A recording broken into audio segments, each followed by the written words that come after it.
Good morning, everyone.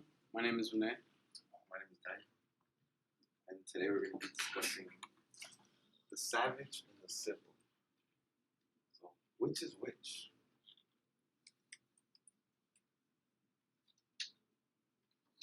So, the first thing we'd like to present to you guys today is the undertone that is given to the words savage and civil.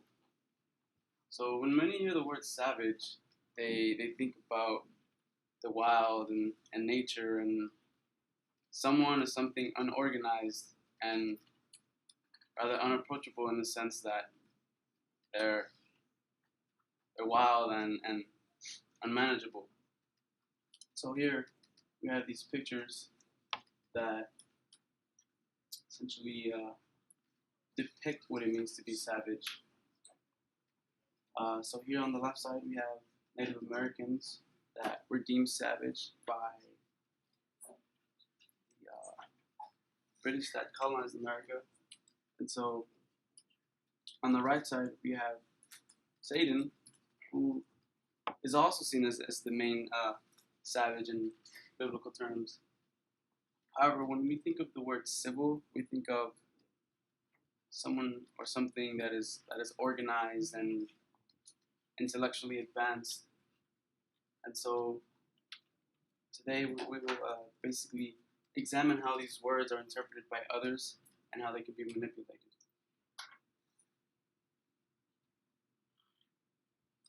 Okay, so you got your question why it says the psychological battle and why is the person saying who are you?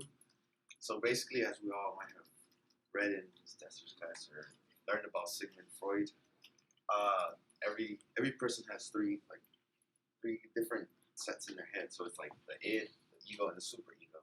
So the id is what impulses all your evil desires, everything that you normally wouldn't do. It just pushes it, tries to push it out. But then you got the super ego, who's all good, it's trying to do good. It's trying to push all the good into life. And then you have the ego, who regulates or make sure it's holds it all together. So in this case, we would consider which is which, savage and which is civil, which is which. We're gonna take savage as the id, the one pushing all the bad stuff or stuff you wouldn't do out into society. And then you got the civil people, which is basically your ego trying to push you out. So what I'm trying to say here is that in your psychological battle, in your head, everyone basically has a fight of who are you? What are you going to present to the people around you? What are you going to present to the civilization around you, the society around you? Are you going to present the good you, the civilized you, or are you just going to go full savage, as we might say, and just do whatever you want, not follow the norms given by society or not follow the norms given by other people in which you live in. So everybody doesn't really, you're never really going to realize who you are or what you do, because you're just going to always have this mental battle of what you want to show to the rest of the world. So just adding on, there's this identity complex that people have that basically many struggle to either follow the same norms that society embraces and enforces, and whether to follow those or do your own thing.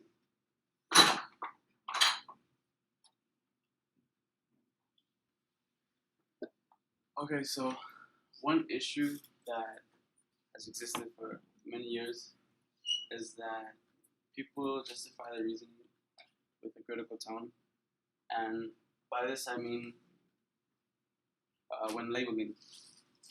So when people label others, they don't do so with a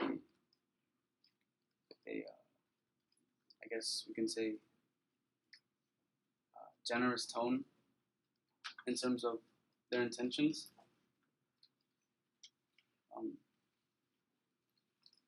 So like I said, people are always you never really want to show a bad side of you. I guess it's just innate in humans to just show the best side of you.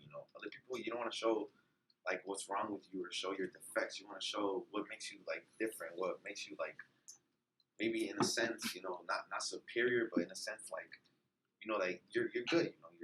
you know what you're doing. So you wanna show your best side out there.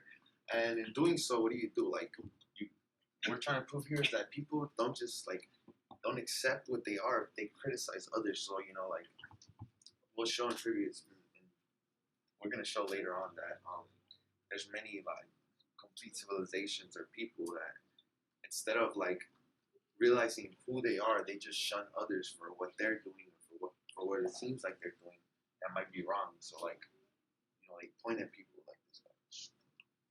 And what we're trying to emphasize is that people are innately competitive, and even though they might deny it or not actually realize it, Daniel was saying people do, if not all, then most, they receive some pleasure from feeling superior to someone else.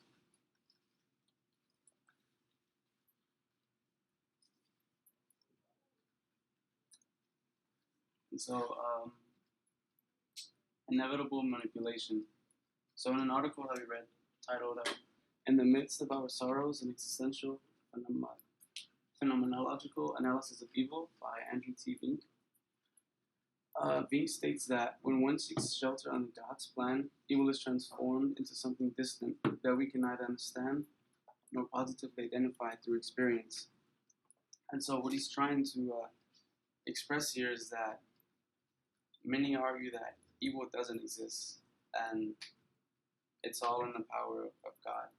And so, by not acknowledging the existence of evil, people force the meaning of the word to become vague, which allows others to manipulate the use of the word. And essentially, evil can be used to describe someone that is quote unquote civil, but one wouldn't necessarily use it to describe themselves or oneself.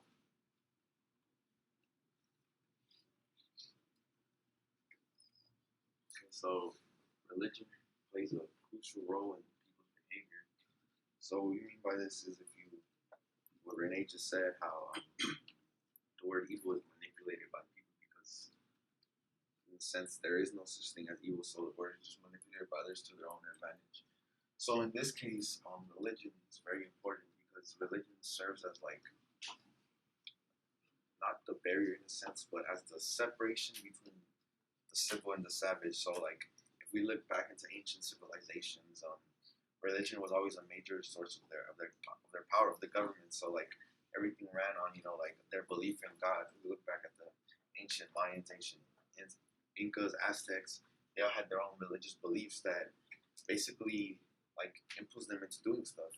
So religion is always like a key sense that gives like everybody moral beliefs that basically justify what's good and what's not in life.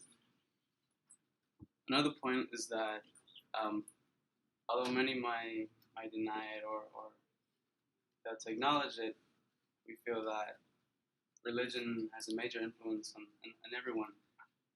And even though some may not necessarily identify themselves with a particular religion, they're still influenced by some of those beliefs. And we feel also that society is influenced by religion, and so it's more of a social construct based on religious principles.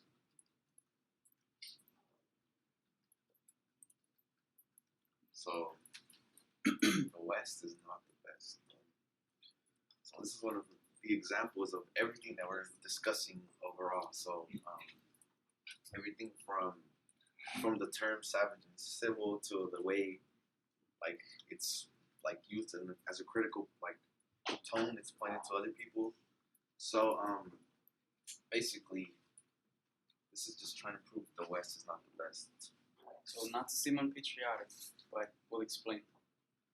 So Rene, what do you think? What is Western ideology? That's what we're talking about today. What do you think Western ideology is? Well, in my opinion, I think that Western ideology is quite diverse, and so it's hard to have a tangible definition.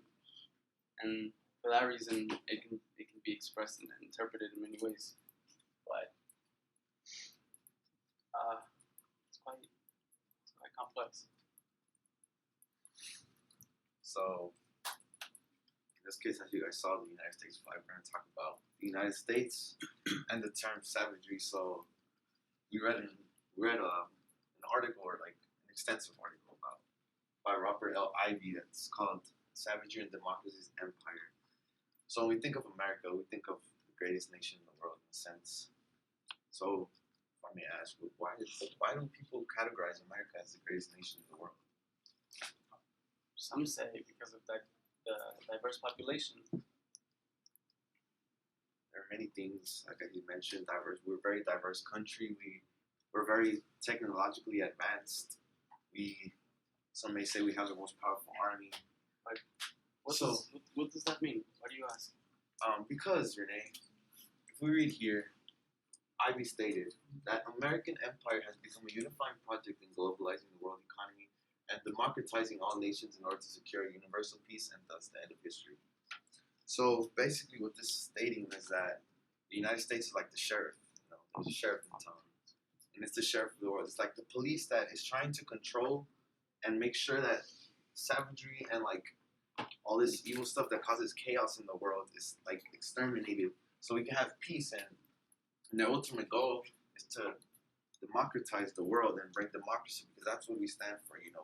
We're the greatest nation in the world because we have democracy. We have freedoms and we have equality. But in reality, what we're not seeing, we're accusing other people. We're like, you know what?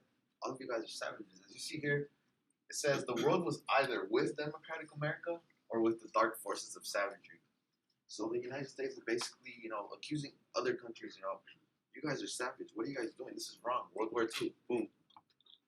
Bombed Hiroshima, bombed Japan, killed many people, or World War II with the Nazis, or we think of now the Cold War, or the War on Terror.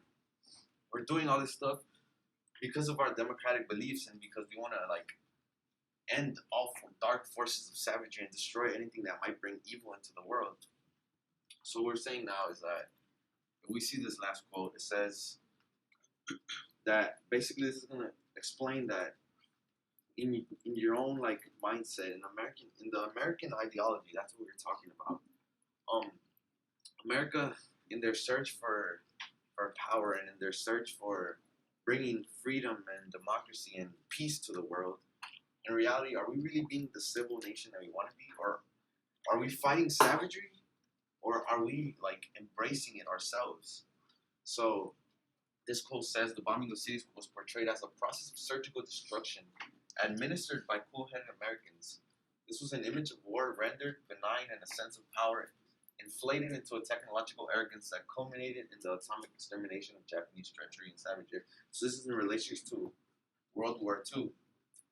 So basically, this says that, as we know, many people were killed in these bombings, and they were innocent civilians.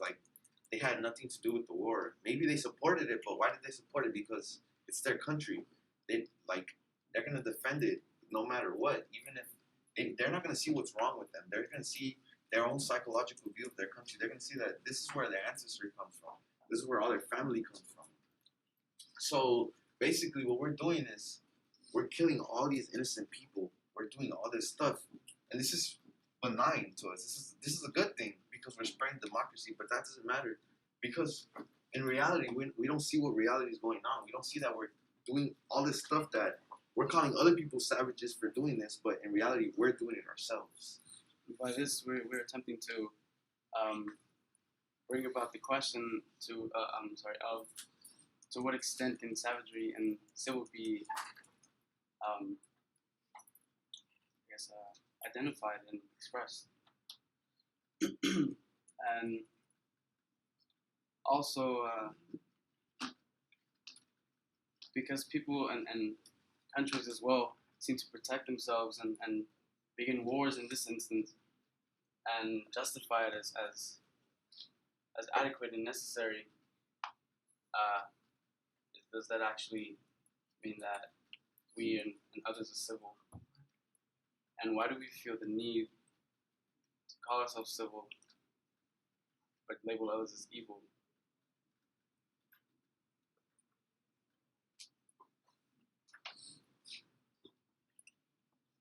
So basically, what we want to get to today is which is which. Is there such thing as a savage and a civil? Or are the people who are trying to be civil, are they really being savage? And are the people who we categorize as savage, are they actually civil? You guys get it?